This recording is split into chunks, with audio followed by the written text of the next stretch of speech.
Et cette précarité menstruelle touche aussi les lycéennes. 130 000 en France rateraient régulièrement les cours pour cette raison, selon une étude de la marque Always qui date de 2018. En Ile-de-France, 6% des jeunes filles seraient également concernées. On parle de ce sujet avec Alexandra Dublanche, vice-présidente de la région Ile-de-France, qui est avec moi par visioconférence. La région a commencé à déployer des distributeurs gratuits de protection hygiénique dans les établissements du territoire. Les 465 lycées publics devraient en être équipés à terme. Déjà, pourquoi cette action? Quels sont les objectifs?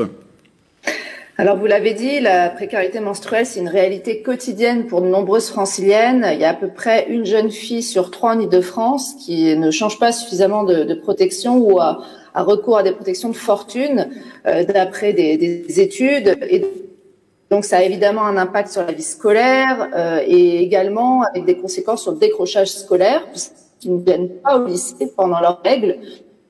Pour nous, avec Valérie Pécresse, c'est inacceptable. C'est la raison pour laquelle on a voulu agir en mettant en place ces distributeurs de serviettes hygiéniques et de tampons bio gratuits, évidemment, pour l'instant dans 30 établissements, dans 30 lycées publics depuis cet automne. Et on va le généraliser, comme vous l'avez dit, aux 465 lycées publics de la région pour un coût total d'1 million d'euros.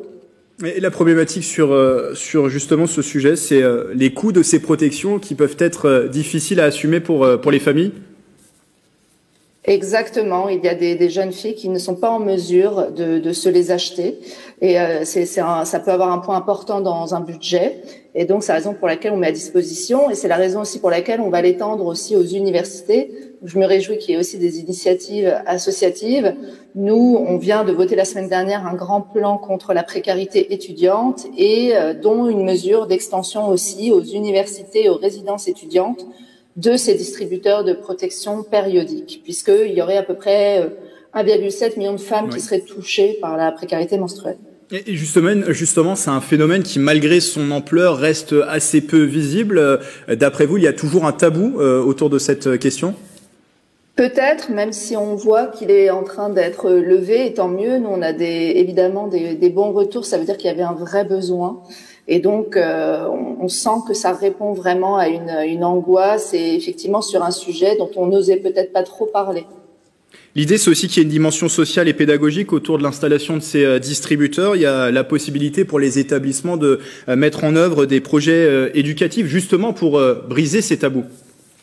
Exactement. De toute façon, on est toujours en partenariat avec les lycées, avec d'autres actions. On vient en complément.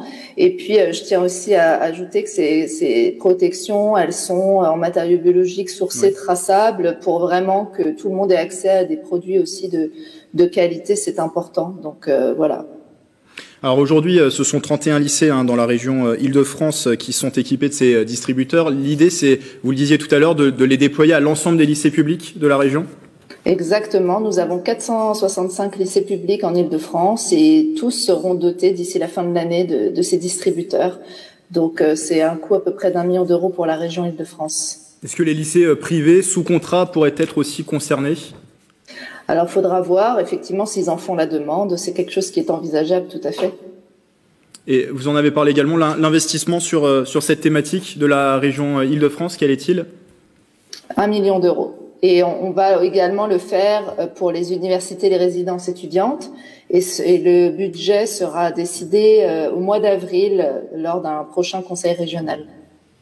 Merci Alexandra Dublanche d'être passée en plateau, en visioconférence, je le rappelle, 4e vice-présidente de la région Île-de-France.